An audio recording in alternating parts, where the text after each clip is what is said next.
सामयिक चर्चा। सामयिक चर्चा के अंतर्गत प्रस्तुत है प्रधानमंत्री नरेंद्र मोदी के एक पेड़ मां के नाम अभियान के तहत लखनऊ विश्वविद्यालय में जंतु विज्ञान विभाग में प्रोफेसर अमिता कन्नौजिया से खास बातचीत। वार्ताकार हैं आकाशवाणी संवाददाता शैलेंद्र शर्मा। नमस्कार, आप सुन रहे हैं आकाशवाणी और आपके साथ मैं हूं शैलेंद्र। इस साल गर्मी ने लोगों को बहुत परेशान किया है। पर्यावरण में आए बदलावों को इसके पीछे जिम्मेदार माना जा रहा है। ऐसे में फिर से पौधे लगाने की बात दुनिया में हो रही है। प्रधानमंत्री नरेंद्र मोदी ने भी विश्व पर्यावरण दिवस पर एक पेड़ मां के नाम अभियान की शुरुआत की है। ये अभियान मौजूदा वक्त में कैसे बहुत जरूरी हो गया है, इसका क्या असर होगा, इन्हीं विषयों पर बात करने के लिए हमारे साथ मौजूद हैं लखनऊ विश्वविद्यालय में प्राणी विज्ञान विभाग में professor doctor Amita Kannaujia. Ma'am, आपका आकाशवाणी पर बहुत बहुत स्वागत है। धन्यवाद। पीएम मोदी का अभियान एक पेड़ मां के नाम आपको मौजूदा वक्त में कितना महत्वपूर्ण लगता है आज के हालातों को देखते हुए? क्योंकि आपको मालूम है कि अभी पिछले 2 महीने जब हम लोगों ने देखा कि दिल्ली का टेम्परेचर 52 गया है और हमारे यहाँ भी 47-48 पे मेंटेन रहा, राजस्थान में उससे भी ज्यादा गया है, तो इस चीज को देखते हुए उनका ये ऐलान कि एक पेड़ माँ के नाम बहुत जरूरी है। क्योंकि हमारे माननीय प्रधानमंत्री जानते हैं कि हमारे देश की जो आबादी है 140 करोड़ है, तो अगर एक व्यक्ति भी एक पेड़ लगाएगा तो जो एक टारगेट हमें पूरा करना चाहिए कि हम ज्यादा से ज्यादा पेड़ लगाएं और जिसकी वजह से जो कार्बन डाइऑक्साइड है पेड़ उसको लेते हैं तो वो कम हो और हमारे यहाँ का क्लाइमेट का असर बहुत पड़ता है पेड़ों के कटने से, तो क्लाइमेट हमारा मेंटेन रहे।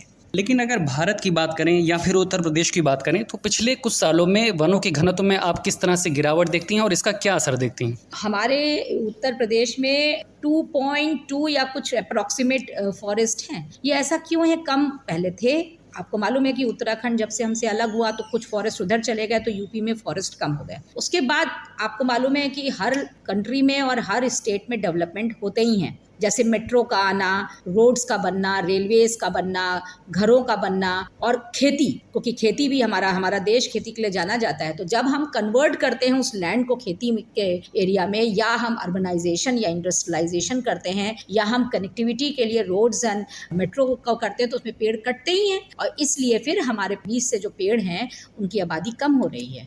वनों की कमी ने मानव जीवन को किस तरह से मैम प्रभावित किया है और बदलता वातावरण, मौसम के प्रभाव अब हमारे लिए कितनी बड़ी चुनौती बनते जा रहे हैं? पेड़ हमारे लिए क्यों इम्पोर्टेंट है? तो ये सबको मालूम है कि पेड़ों से हमें बहुत सी चीजें मिलती हैं, लेकिन कुछ चीजें जो इनविजिबल है, जिसको हम नहीं समझते हैं, वो है क्योंकि पेड़ दिन में, सबको मालूम है कि दिन में पेड़ फोटोसिंथेसिस के प्रक्रिया को करते हैं, जिससे वो हमारे बीच में ऑक्सीजन देते हैं, और रात में वो वैसे ही रेस्पिरेशन करते, श्वसन जैसे हम लोग करते हैं, और कार्बन डाइऑक्साइड को रिलीज करते हैं। लेकिन हाँ, हम इंसान दिन में हम तो रेस्पायर करते हैं, तो हम कार्बन डाइऑक्साइड बाहर निकालते ही हैं, और वो कार्बन डाइऑक्साइड को पेड़ ले करके फोटोसिंथेसिस के माध्यम से हमें CO2 देता है।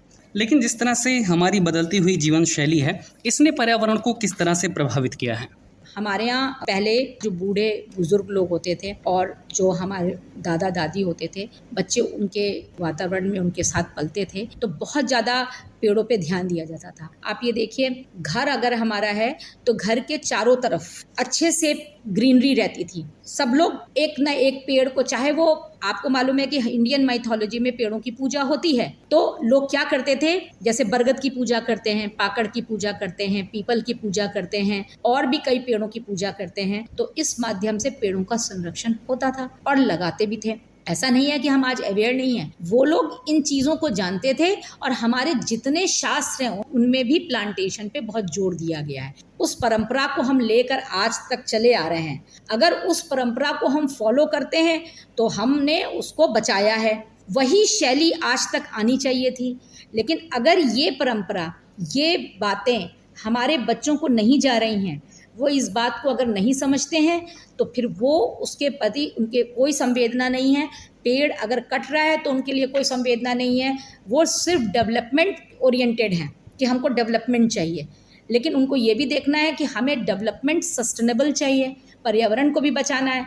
तो बच्चों को आदतें डालनी पड़ेगी कि आज ओकेजन है तो पेड़ लगाइए, इस ओकेजन पे आपका बर्थडे है तो पेड़ लगाइए, आपके यहाँ कोई और फंक्शन है तो पेड़ लगाइए, अपने चारों तरफ अगर ज़मीन है तो उसमें हम ज़्यादा से ज़्यादा पेड़ लगाएं। ये बच्चों में हमें शैली में लाना पड़ेगा। मैम, पेड़ लगाने की तो बात होती है, लेकिन सबसे बड़ा सवाल है कि कौन से पेड़ लगाए जाएं। हमारे उत्तर प्रदेश गवर्नमेंट ने भी पिछले साल 25 करोड़ पेड़ लगाए थे और इस साल भी उनका टारगेट है कि हम 35 करोड़ 2024 में पूरा करेंगे।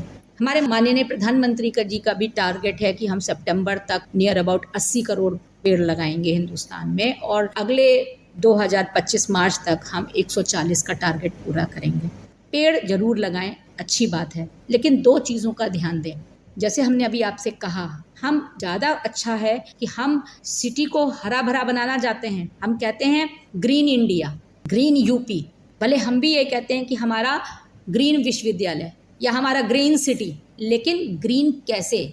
हमें अपने देश के नेटिव पौधों को ही, ट्रेडिशनल पौधों को ही लगाना चाहिए जो हमारे देश के पौधे थे। जैसे हमारे देश में पहले लोग जोड़ देते थे, आपको पाकड़, पीपल, बरगद, नीम, खिरनी, शहतूत, जामुन, बेल, इनके पेड़ आपको घर घर में नजर आते थे। आज आपको क्या खिरनी का पेड़ दिखता है कहीं? कहीं आपको शहतूत का पेड़ मिलता है? कहीं मौलछरी का पेड़ मिलता है? आज के बच्चे से कभी पूछिए कि जामुन कैसे उगता है, जामुन कहाँ होता है, शहतूत कहाँ होता है, बेल कैसे उगता है, कैसे मौलछरी का फल होता है, बच्चा नहीं बता पाएगा, क्योंकि ये पेड़ हमारे बीच से जा चुके हैं। ये पेड़ है ही नहीं, इनको सब काट करके किनारे कर दिया गया। तो हमें चाहिए कि हमें ऐसे पेड़ लगाने जो इंडियन नेटिव ट्रीज हैं। आपको मालूम है कि अगर लिस्ट है कुछ पेड़ों की कि सबसे ज़्यादा ऑक्सीजन हमारा कौन सा पेड़ देता है, तो उन 10 की लिस्ट में हमारा पीपल, पाकड़, बरगद तो है ही है, उसमें नीम तो शामिल ही है उसमें। तो हम ज़्यादा से ज़्यादा नीम, बरगद, पीपल ऐसे पेड़ लगाएं,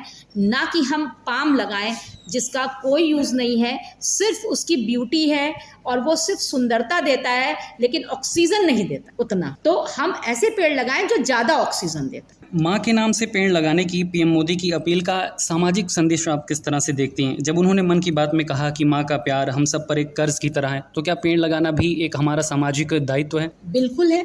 हम पर्यावरण से क्या क्या नहीं ले रहे हैं। तो ये धरती माँ भी आपकी माँ है और एक माँ आपके घर पे है, तो दोनों से ही आपका इमोशनल अटैचमेंट होना चाहिए। जो माँ आपको इतना कुछ दे रहा है जिसकी वजह से आपका एग्जिस्टेंस है इस धरती पे, तो क्या उसके नाम पे आप एक पेड़ नहीं लगा सकते हैं? अगर हर कोई अपनी माँ के नाम पे, एक धरती माँ के नाम पे और एक अपनी माँ के नाम पे जिसने आपको जन्म दिया है उसके नाम पे अगर आप पेड़ लगाएंगे तो शायद वो टारगेट जो कि आज जरूरत हमें पेड़ की वो पूरा हो जाए। क्योंकि अभी हाल में जब 2 महीना टेम्परेचर ज्यादा हुआ तो 2 संस्थाएं सामने आई थी। ये एनजीओ जिसके फाउंडर एंड डायरेक्टर हैं मैक्सिम रिनॉर्डिन, इनका ये कहना था कि हम जब तक 4 बिलियन पेड़ लगातार 10 साल तक नहीं लगाएंगे तब तक हमारा टेम्परेचर डाउन नहीं होगा। तो जब 4 बिलियन पेड़ का इस धरती पे, पूरे विश्व पे जरूरत है, तो फिर हिंदुस्तान को कितना लगाना चाहिए। उसी प्रकार एक और व्यक्ति हैं जो कि एक इंडिपेंडेंट डायरेक्टर और राइटर भी हैं, बिजनेसमैन हैं, उनका नाम है सुधीर कुमार जी,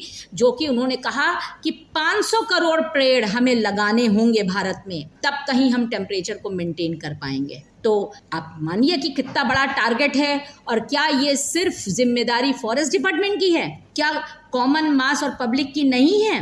हम इतना कुछ इस धरती से लेते हैं और अपने परिवार में हमारे अपने सगे संबंधी, चाहे पिता हो, चाहे माँ हो, चाहे बहन हो, चाहे बेटा हो, हम सब एक दूसरे से जुड़े हैं। और जब पेड़ों की वजह से हम सबका एग्जिस्टेंस जुड़ा है तो हम हर किसी के नाम का पेड़ लगाएं। तो पीएम मोदी जी ने फिलहाल शुरुआत की। एक होता है कि एक शुरुआत तो हो, तो उन्होंने माँ से शुरुआत की है। आप माँ से शुरुआत करिए, अपनी जो जन्म देने वाली माँ से शुरुआत करिए, धरती माँ से शुरुआत करिए और बाद में आप हर रिश्ते के नाम पे पेड़ लगाइए। अपने बेटे के नाम पे पेड़ लगाइए, अपने बेटी के नाम पे पेड़ लगाइए, अपने घर में और जो बुजुर्ग हैं उनके नाम पे पेड़ लगाइए। किसी का जन्म उत्सव हो तो पेड़ लगाइए, अगर कोई शादी ब्याह है तो। अगर जीवन में बच्चा सोच ले कि हर डिग्री पे जब मुझे कोई डिग्री मिलेगी, अगर ये ऐलान हो जाए हर विश्वविद्यालय में, हर स्कूल में कि जब बच्चा रिपोर्ट कार्ड लेके दूसरे क्लास में जाएगा और वो पास होएगा तो वो एक पेड़ लगाए।